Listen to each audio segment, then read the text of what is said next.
సరే నేను గంభీరంగా మౌనంగా చూస్తున్నా. నేను కొడితే వట్టి కొట్టు నాకు అలవాట్లేదు కదా. చూద్దాము.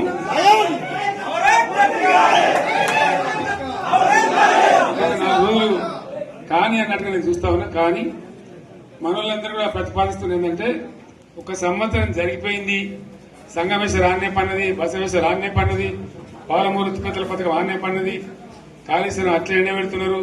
ఇవన్నీ అన్యాయాలనే కాబట్టి ఫిబ్రవరి నెలాఖరులో ఒక పెద్ద బహిరంగ సభ పెట్టాలి, మీరు కథ చూడాలి జరుగుతూ ఉంది. కాబట్టి మీరు కూడా పెద్ద ఎత్తున దయచేసి ఆ సభకు కదిలి రావాలి, చాలా దూరమే ఉండదు. ఆ రకంగా